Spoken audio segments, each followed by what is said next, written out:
I'm Stephanie. Hi, I'm Angela. We are the Ink Mages. Join us as we discuss all things fantasy, world building, storycraft, myths and legends, and of course, our own imaginative stories. Welcome to the Ink Mages podcast. We're so glad you've joined us. Today, we have an author who's going to be joining us in the studio, and I'm super excited to chat with this author because I had the honor and privilege of reading her book before it came out and endorsing it. So we're going to have author Amber Daylin in the studio. She is a young adult fantasy author of Where Darkness Cannot Follow. It's book one of the Luminors trilogy. She is also an artist dedicated to telling heartfelt and exciting stories that captivate readers' imaginations and help heal their souls. She is also a wife, mother, and a person of faith. So, Amber, welcome to the studio. Hello, thank you so much for having me. Oh, so excited. I'm really looking forward to this interview with you and hearing all about your amazing book. Amber, if you listen to our podcast, you know one of our favorite questions to ask is what kind of fabulous fantasy sci-fi nerdy facts you might be able to share with us about yourself. Oh man, so I knew you guys were going to ask, and so I spent forever trying to decide what I would say because I just didn't feel like there was anything super interesting. But what I came to was this, and I hope this counts. If I were to try to describe myself as through characters, I would say that the two characters that I am most like would be Bilbo Baggins, but specifically the way that Martin Friedman plays him in The Hobbit. Oh my gosh. Oh, yes. And Yes. then Rapunzel as she is in Tangled. Oh, I love equally that. as awkward and excitable, but also very shy and like to just kind of keep to my books. So. Oh, that's a wonderful combination. And Yes. I feel like it's such a picture for you. Thanks. Well, and what enduring characters, for real. Mm-hmm. I just watched Tangled with my daughter just the other day. She hasn't seen it since she was like 2 years old. She didn't even remember it. And I fell in love with Flynn Rider all over again. It's definitely one of my favorites. And it's been a while since I've watched it. So now I'm feeling the urge Mm-hmm. to watch Tangled again. It's cute. It's definitely one of my favorites too. My youngest daughter, she's 4, is really starting to get into watching Disney movies now, and so we watched that about 300 times recently. So I'm freshly aware of how similar we are. Oh, I love that. All right. Well, Amber, tell us about your writing journey. How did you start writing? So I've basically been a storyteller since I was an infant, it seems like. Mm-hmm. Some of my earliest memories are of coming up with stories in my car seat. So I've definitely been telling stories forever. I started writing when I was probably in 3rd or 4th grade, trying to write books. And then obviously all of my earliest books were not very good. But I kept writing. I wrote all the way through elementary school, middle school, and high school. Once I got into college, I started taking creative writing classes, and that was kind of the point that I started to take writing more seriously instead of just viewing it as a pastime. Even though like I always wanted to be an author, but I think most authors kind of go through this where like, do I really want to pursue this? Because it's a lot of work, even though it's a lot of fun, but like to go through all of the edits and all of the effort to get a book completely finished.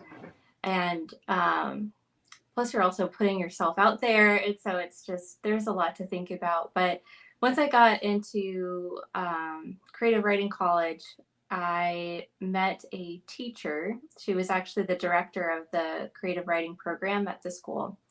And she really instilled a lot of value into my writing. Wow. And it honestly changed my life. Like if I talk about her, I'll just talk about her the whole time. So I'll have to restrain myself. But she honestly impacted me so much. And after that, I really started writing my book, the one that I just published, but I didn't really realize that I was writing it yet, I guess. Gotcha. It's kind of hard to explain. but I started dabbling at the characters there, and I guess forming the characters while I was in creative writing school would be the best way to say that. And I kind of had a little bit of a backsliding experience with my writing after that. I got really into it. I made some progress, but then I had some changes in my life that just kind of threw me off course, and I stopped writing for a long time. And it wasn't until I think like 3 or 4 years ago that I started writing again, and I just gathered up all of my old stuff and started dabbling with it. And then suddenly I had my book. So I guess that's kind of been the sum of my journey, to keep it sort of short. I especially love hearing about people who step in and change our lives forever. Like I can think, just even as you were talking, I can think of several people in my writing journey in certain parts that were so strategic. Sometimes it's even just them believing in you, or just the one word, like you're a fantastic storyteller, that just changes the course of everything. I mean, it reminds me of that scene in the movie J.R. Tolkien, when he's laying out on the grass and he's like at the end of himself, and he's ready to give up. He's losing his scholarship, like his whole world's falling apart. But one teacher, professor, hears him crying out and goes, that kid, I'm in. He pulls them into his world, and it changes J.R. Tolkien forever, changes his whole trajectory of life. Yeah. And I love hearing those kinds of stories, because those kind of people deserve to be honored. There is a power in what they became the catalyst of. Yeah, she definitely was a huge catalyst for me and a huge encouragement. So the main character was what came to me first. His name is Ezra, and I actually had started writing about him when I was in probably freshman year of high school. And I didn't really realize that I was carrying the same character with me the whole time, because I kept basically taking him, popping him into all these different story ideas that I had. But he always had the same, I guess, the same heart and a similar character arc throughout.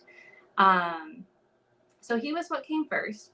And basically the story follows him and another protagonist named Varen through a canyon that is full of monsters on a quest to find a divine power that has been lost to their kingdom for over 100 years. And the power belongs to Varen's family. So she's basically the rightful heiress to wield this power, as well as the rightful heiress to the kingdom. Wow. And the problem is that the monsters that are inside this giant canyon that is loosely inspired by the Grand Canyon. I'm from Arizona. Neat. Love it. So the monsters inside this canyon cannot be fought with regular weapons and regular people. They have to be fought with people who bear something called the Bronze Crescent, which is basically a magic symbol.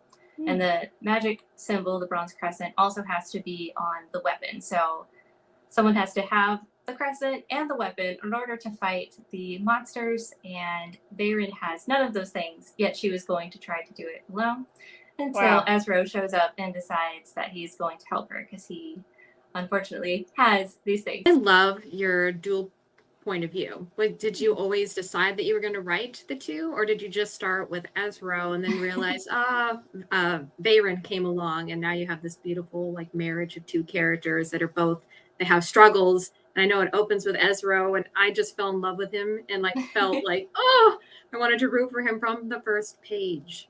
Oh, thank you. So it's kind of confusing. Most things about the story are confusing, unfortunately. It was such a journey to like find the actual story.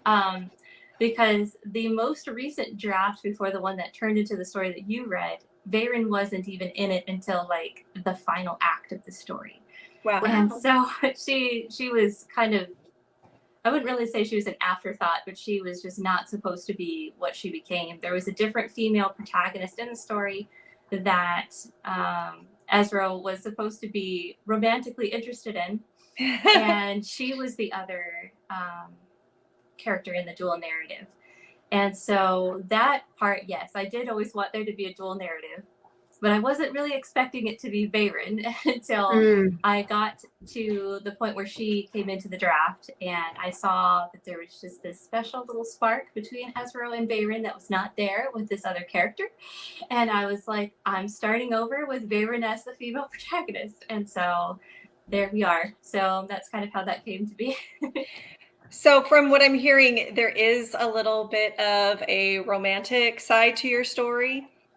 There is. It's definitely a slow burn romance. I love Ezra it. he was kind of isolated, and so he has no experience with women at all outside of his sister and his mother.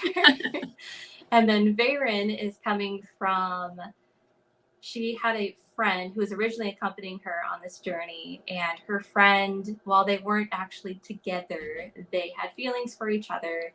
And so unfortunately he died really early into their quest. And so as she has been journeying alone, she's been trying to recover from that. So that kind of like gets in the way of her being able to really experience what she wants to experience and feel what she wants to feel toward Ezra. And then Ezra's just kind of intimidated in general because who she is. So yeah. You tackle some really tough themes, I remember, in your book. Like grief is definitely one of them. And then faith is involved too. You're weaving like spirituality and magic and into your story in a very unique way. So what other themes did you weave into your story? I would say one of the most dominant ones is the theme of our self-worth and where it comes from, and the importance of the voices that we choose to listen to. That's the main struggle I would say that Ezra has, is that throughout his life, all of his sense of self and his sense of value has come from other people. And he's definitely like a people pleaser, trying to earn his way into getting people to value him and to love him. All the while, no one is really truly caring for Ezra. They're just caring for what he can do for him. So I guess there's like some boundaries and stuff mixed in there too.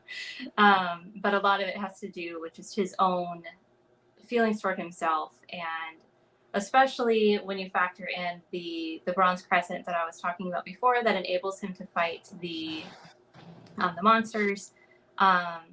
Basically, the reason it enables him to fight the monsters is because there's a dark magic inside of it called nether magic. And Ezra, being a person of faith in his world, really struggles with this because he believes in his god, who's called the Illuminate. But he has this mark that has evil magic in it, basically, that is said to corrupt his very soul. And so Ezra really struggles with feeling like he himself is tainted by that, even though in his character he presents being immune to it. And then there's also his family. He has watched his grandfather and his father just be awful people because of this Bronze Crescent. And his family line has served the Bronze Guards, which are the people that serve their usurper queen. I have to explain a lot to get into that, but basically they're the bad guys. And so he feels like he's a bad guy because he helps serve the bad guys, even though his heart has never been into that. He's just been sort of forced into it. So yeah, that's kind of the main thrust, is Ezra struggling to figure out who he really is and find his actual worth and value, with all these other external things being placed upon him. I love that. And I love in your blurb, you talk about, so he's having to go through a canyon of monsters. Will you go into that a little bit? Like, talk about your creatures, your lore, and some of these. Yeah. That's always the best part. I love talking about the monsters. So basically the monsters are called the Nether Beasts, and there's all different kinds of classes of them in the story. You don't get to see a whole lot of them, surprisingly, in the first book. I mean, you do, but it's a trilogy, so there's going to be like a lot more. Yeah. But the first one that you encounter is a necromancer. and he's kind of my spookiest one, I guess. He's described as being composed of branches and bones. So he's basically a spirit that just like compiles things and manifests it into a figure. And he has like a deer skull for a face, and he's pretty creepy. So, and so he's an example of one of the nether beasts. But then most of them are more so like giant monsters. Probably my favorite one is called a tunnel worm, which is basically like that one. like that one was cool. Also. So that one is basically a giant snake with the face of a dragon, but it has a stinger tail like a scorpion. Because what could be more scary than a snake and a scorpion at the same time? Again, from the desert, I'm scared. Yes. So that's one of them. I probably shouldn't talk about some of the other ones because I feel like it'd be kind of spoilery. No spoilers. Secret. So you'll find it when you find him. But he's probably the coolest. So anyway. Well, the action sequences, like when they're fighting these monsters, it's so intense. Like I remember being so immersed. My heart was like pounding with the characters. I play a lot of video games, so especially with the Necromancer, like it felt like I was playing God of War and fighting one of the like undead creatures that's like spinning and conjuring magic and creatures that I have to fight. I'm like, this is intense. I loved it. So good. So how did you like approach action sequences? Do you have do you lay it out, or to kind of just go from moment to moment, or do you start with knowing how it's going to end? I would say I'm kind of all over the place with that, because some of them I do kind of plan out and other ones are very moment by moment. I'm very, very, very character driven with my writing. And so I tend to just kind of like, this is sort of the idea of what we're going to do. Ezra, you do your thing. And I just kind of watch him do what he's going to do and scribe. So he definitely is in control. So yeah, I think with my action scenes, most of my discovery of what happens is as I'm drafting it, and then I just tighten them up or add details. Usually they're very skimpy when I first write them for details. And then, I just go in and flesh them out and try to make them more alive and more exciting. So from what you're describing, it kind of sounds like you're not really a plotter when you write. You're more of a pantser. Is that true? Where you just kind of, the story comes to you as you write? I would say mostly. I am a little bit in between, because previously I was like a full-on pantser. I would never even jot my ideas down, really. I would just fly into it, and then I had to rewrite the story like 57 times, and I got tired of that. So eventually I started actually doing some light outlining. My favorite thing to do is pull up the hero's journey outline and just kind of follow along with that. And then obviously as I'm drafting, if I feel like I need to change things, I just do it. But for the most part, I do find that I stick pretty close to it in my plan. Very cool. I'm definitely full pantser, just about. Angela's plotter. So my outline consists of like a one-line sentence at the start of a chapter of scene, person's point of view, what needs to happen, and then I go. There you go. That's pretty much too. That's pretty much it. So that's awesome. Somehow it all comes together. There you go. Magic. Yeah. So your cover is beautiful. Absolutely love it. Can you talk a little bit about the process for designing your cover? Did you hire someone, work on it on your own? Because I know you're an artist too, and I happen to have one of your art images here. So good.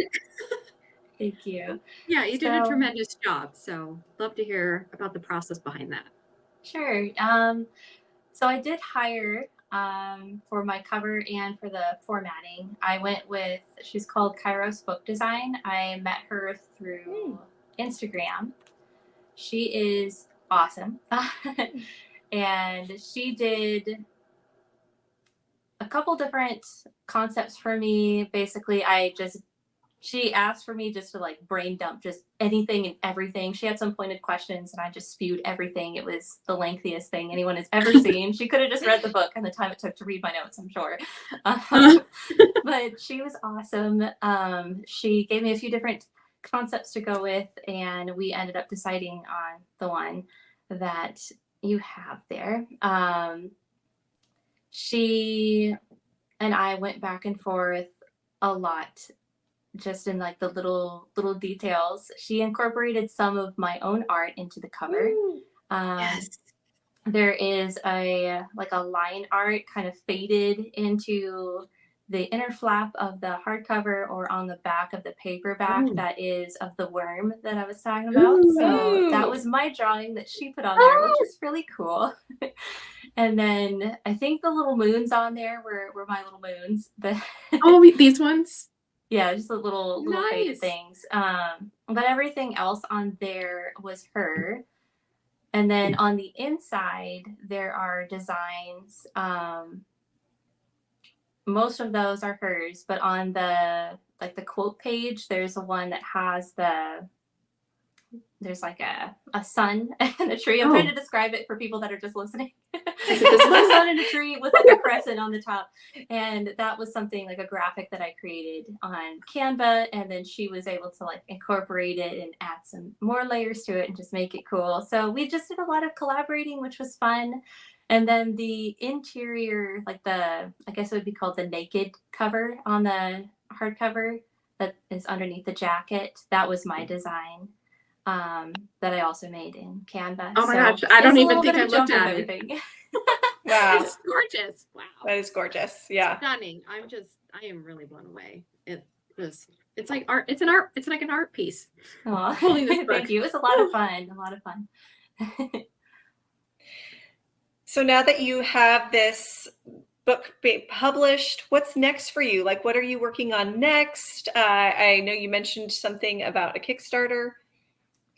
Yes. So I have kind of a crazy plan going where I'm trying to do 2 trilogies at the same time. Wow. So Where Darkness Cannot Follow is the first in the Luminors trilogy.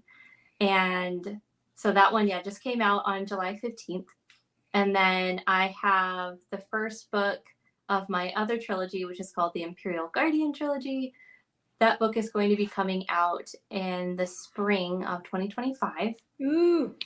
And I'm really excited about that one. And it's coming to Kickstarter on, well, I don't have an exact date, but in October of this year. So that is kind of my immediate plan right now, is that I'm working on getting the final stages. I'm actually sending that book. It's called These Hallowed Vines. I'm sending that to my copy and line editor this Monday, and working on getting the Kickstarter set up. Exciting. Yeah, I'm really excited because that one I actually wrote before I wrote Where Darkness Cannot Follow. And so I've kind of been doing this in a weird order, but this is just the way that it worked out. But my plan is to do alternating releases. So I'm also trying to draft the second book for the Luminors trilogy at the same time. So I'm hoping to be able to release them about maybe 9 months apart from each other, which is going to end up being about 18 months apart for each book in the trilogies, if that made sense. Wow. Yeah, that is awesome, having 2 going at once. I don't know if I can do it. Crazy. I it's insanity, but it's fun. Having 2 different series going on at once, it feels like there's a lot to do as far as marketing goes. And now you're like juggling, which manuscript do I work on? Which one do I need to spend more time on?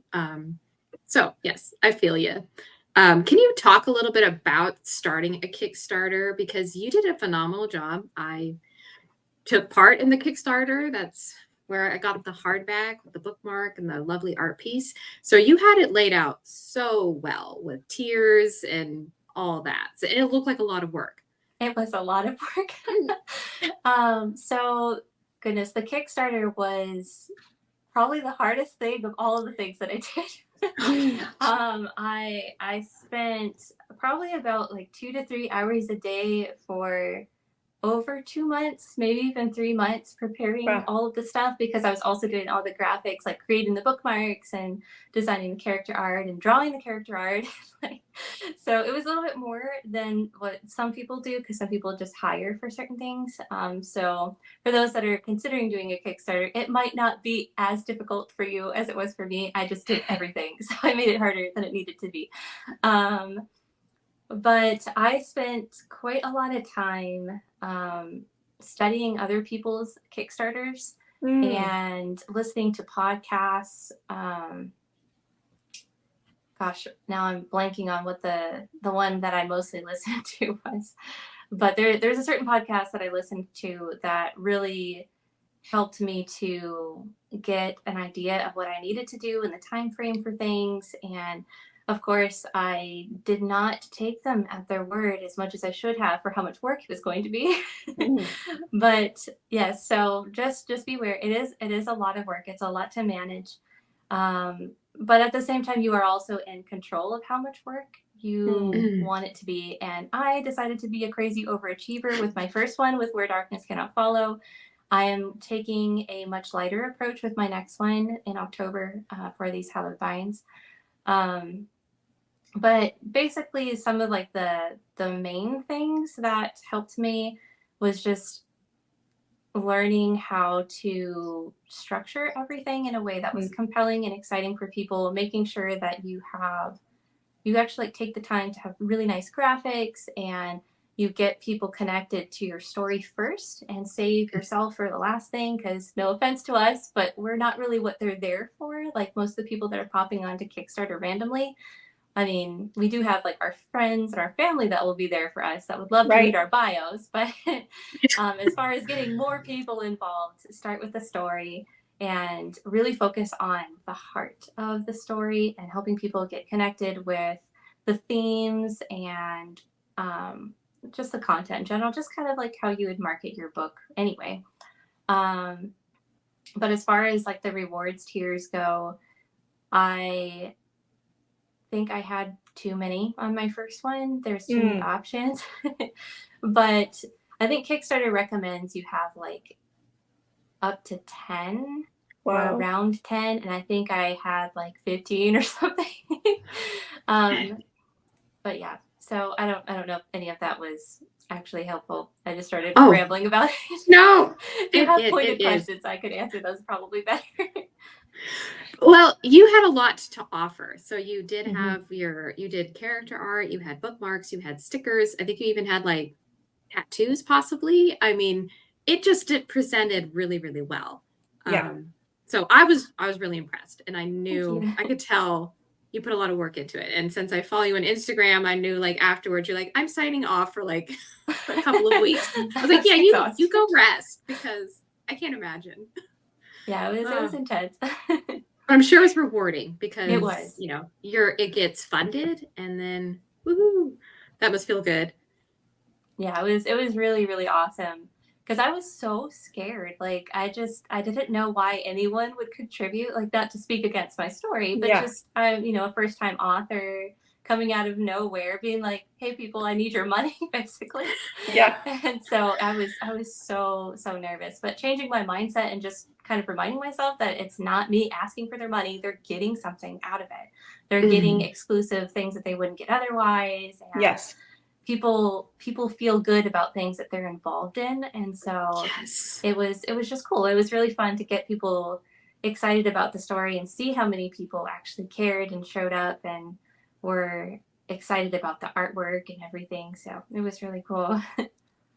I love that. That inspires me, because, I'm starting from scratch on my Kickstarter that I'll, hopefully for my audiobook. And there's just so many unknowns. Like, how many of these, tiers do I need? And how do I put it all together? And just for all of those listening, please look up Amber on Kickstarter and get ready to support her for her next book and her next venture. And I love that advice about going and looking at other campaigns and really getting inspired. Educate yourself before starting a Kickstarter.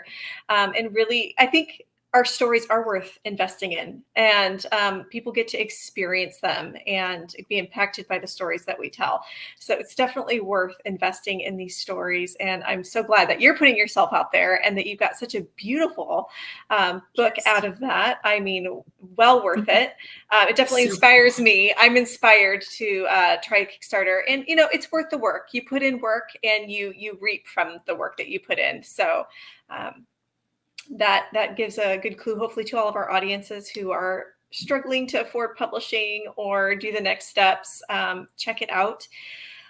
So what advice would you give someone who wants to write a book? Oh, wow. So, I mean, that's such a big question, because there's so much that I could say. But for me, I would say the main piece of advice is to make sure that whatever you're doing, you are serving the story. Um, that was kind of like a linchpin, I guess you could say, and the things that I learned that helped me, because I tend to be the type of person that has a million ideas and I just want to cram everything into one story, which is what got me into the big tangle where now I have two trilogies out of one idea is actually what happened. Wow. And so basically, if you're serving the story, you are always looking at the themes and the characters and their arcs, and trying to make sure that the decisions that you're making are going to feed into those themes and develop the story. And it's not just there because it's fun, which we get into the kill your darlings concept, which I feel like that can get a little extreme sometimes. Sometimes you just need to keep stuff that you like in there, but at the same time, if it's like disrupting the story. But yeah, if your focus is on making sure that you are telling this one specific story to the best of your ability, it really helps with the decision process when things get hard. And it also helps you keep going because you get attached to what the story is actually there to say. And I think when we get beyond, which kind of goes back to what you were saying a second ago, Angela, it's like our stories, they have power and they have a message to convey. And so when we step ourselves out of the way and just look at the story as a whole and what it needs to be and what it's trying to convey to our readers, it helps kind of get out of our own head a lot, which I think is the problem that a lot of writers have, myself included still. We just get trapped in our own heads and confused about what needs to be there, what doesn't need to be there, and all of the fun little things that go into writing. Oh, that's great advice. Yeah, let's go. I think if you can find your theme early on, that really, really helps to drive and keep the story on track and plotted. Sometimes you don't know the theme until you actually get in and start writing. So yeah, most people just say start writing, but I love that you said, serve the story, make sure what you're writing, it's serving the story. So very, very good. Where can people find you if they want to look up Where Darkness Cannot Follow, or follow you on social media? So I pretty much only am on Instagram, honestly. So my username on there is a.m.daylin, which is Daylin. Technically, I do have a Facebook page, but I just don't really pay much mind to it. But Instagram is where I mostly talk about my stories. You can keep up with whatever I'm working on, sharing my writing tips and stuff on there also. And then obviously you can find Where Darkness Cannot Follow on Amazon, Barnes & Noble, all the fun places. So awesome. That is so amazing. Thank you so much for being on our show today. I just love all the things that you're saying, and the story sounds amazing. I cannot wait to sink my teeth into it and read it. And for those of you listening, pick up her book. Read it. I know you're going to enjoy it. Get ready for her next Kickstarter campaign. When we sow into others, it's amazing how it also kind of comes back on us as well. So be ready to be paying attention for that and be part of her journey. And thank you for joining the Ink Mages. We're loving season 2 already. We've had 2 fantastic interviews, and we have some more lined up coming your way. Please leave us a like, leave us a comment. Let us know what you would like to hear the Ink Mages talk about on our podcast, and we'll see you next time.